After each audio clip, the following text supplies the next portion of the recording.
BC, I'm in this interview room. What's up?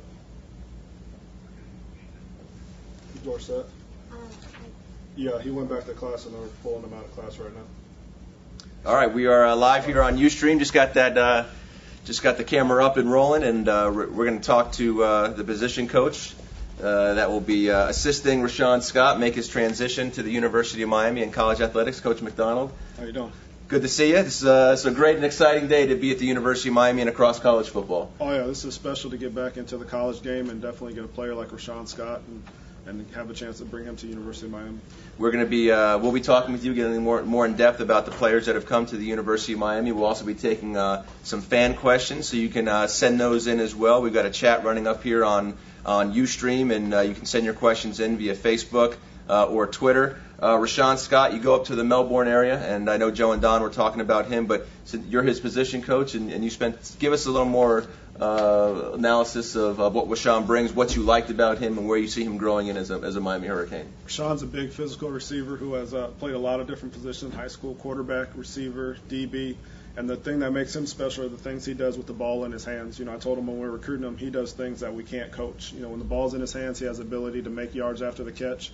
I think as he refines his technique, he's going to be an impact player for us in the near future. Looking at just 6'2" is a pretty nice number to start with. Yeah, you know, he's long. He plays basketball, so he still hasn't put on a lot of muscle mass, but you can see the potential that his body has to continue to develop when he gets with Coach Sway's. With Coach George McDonald, I'm sure that'll probably change as soon as he gets him. Adding muscle mass probably won't be much of a problem. Yeah, Coach Sway's a little problem put muscle on him. Now, I talked to his coach the other day.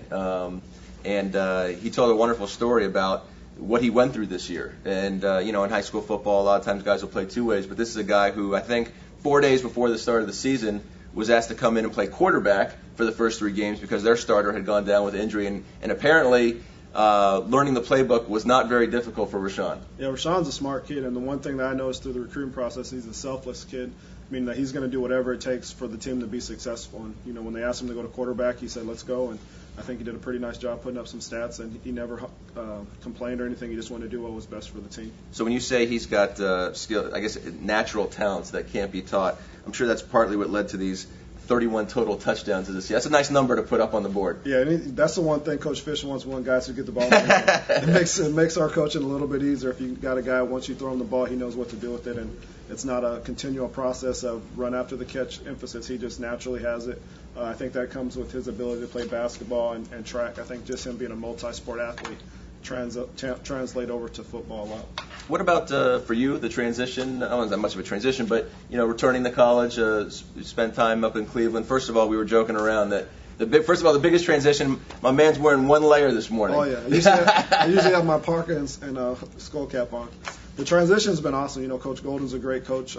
Coach Fisher's a great coach, and coming from the NFL to college is exactly what I thought it was going to be. I was excited to get back and work with young men. I've had the opportunity to go out and recruit some of the best receivers in the state of Florida and in the country, and that's exactly what I want to do with my career. So, every day I wake up, I'm happy to be a Hurricane, and I go out and look outside, and it's no snow on the ground, so I'm even happier. We joked that Coach Golden just sent him a postcard of Miami Beach, and he was like, "Oh, I'm good, I'm in." Snow or sunshine? I took the sunshine. Hey, can you? The first time you saw Rashawn, either in person, on tape. I'm pretty. If you met him in person, the season was over. Right. But saw him on tape, and what that was like, and what you saw, what jumped out. When you see him on tape, he epitomizes everything we're looking for. He plays with toughness, he plays with great speed, technique, and he plays with passion. You see him chasing down guys and ripping the ball away from him when he's at safety. You see him taking little bubble screens and running down the sideline for touchdowns.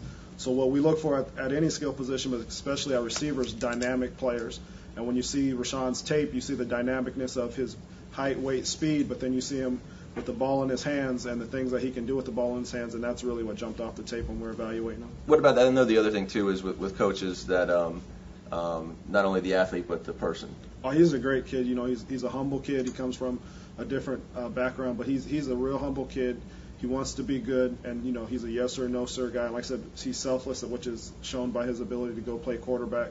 And the biggest thing is he grew up wanting to be a Hurricane. So when you can get those type of guys who want to be Canes, who want to come to the University of Miami, you just have to give them the opportunity and they jump on it. Those are the guys that have been special in the history of Miami football. All right, we're going to talk with Coach a little bit more later on. I know his phone's probably ringing. I see someone off in the corner giving me the the eye. Just kidding. We're early. We're just getting started, so we know more faxes will be coming in, and I have a feeling we might be talking to you again. Based on what I've been told, we might be talking to you again because we might have somebody else coming in. But we can always ask all the coaches questions. Facebook.com, Twitter.com. We're on HurricaneSports.com via Ustream. Cover it live. We've got it all going on. We'll hear from Joe and Don a little bit later on. They're over in the EJ room, and back after this on Hurricane Sports.